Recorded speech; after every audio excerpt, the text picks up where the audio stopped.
बिस्मिल्लाहिर्रहमानिर्रहीम। अस्सलाम वालेकुम।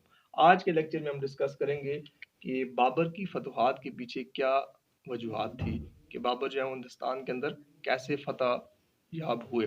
तो कुछ मैंने रीजंस लिखी हैं, काजेज लिखी हैं। जो पहला हमने काज लिखा है, जो पहली रीज़न हमने लिखी है वो ये है कि lack of interest in government. उस वक्त जो हिंदुस्तान हुक्मरान थे उन्हें गवर्नमेंट के अंदर, हुकूमत के अंदर कुछ दिलचस्पी नहीं थी। अदम दिलचस्पी की वजह से वो जो थे नाकामी की तरफ जा रहे थे।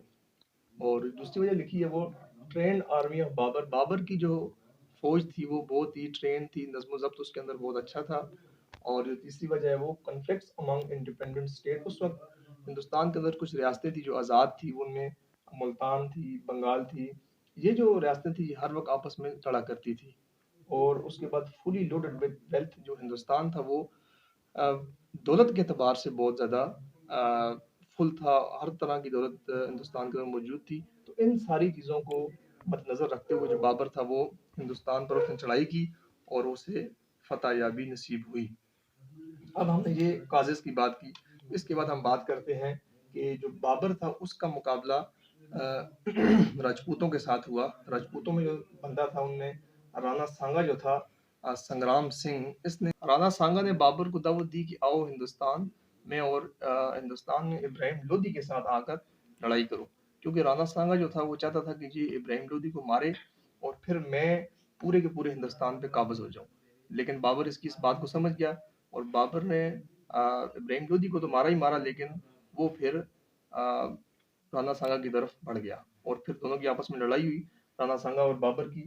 और कंदाहा के मकाम पर 1527 के अंदर बाबर जो है वो राणा सांगा से, समरांग सिंह से लड़ता है और इसको शिकस्त दे देता है। इसके बाद बाबर का मुकाबला होता है अफगानों के साथ। अफगान जो थे उस वक्त उन्होंने बिहार और जौनपुर में काफ़ी अफरा तफरी मचाई होती है और वहाँ पर हालात कुछ ठीक नहीं होते। तो वहाँ पर महमूद लोदी होते हैं, इब्राहिम लोदी के भाई होते हैं, वहाँ पर उनकी हुकूमत चल रही होती है।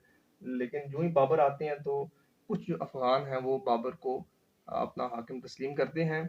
और जो इब्राहिम लोदी है वो वहाँ से बंगाल की तरफ भाग जाता है। लेकिन बाबर जो है वो इब्राहिम लोदी के पीछे जाते हैं और फिर जाकर गागरा के मकाम पर बाबर जो है वो लड़ते हैं महमूद लोदी से और महमूद लोदी को कत्ल कर देते हैं। ये बात है 1529 की।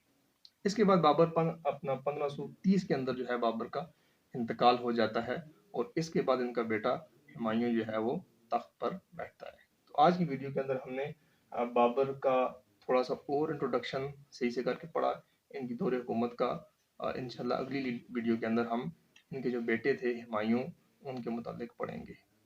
उम्मीद है आप सबको मेरी वीडियो बहुत पसंद आई होगी। इंशाल्लाह मिलते हैं नेक्स्ट लेक्चर नंबर 3 में।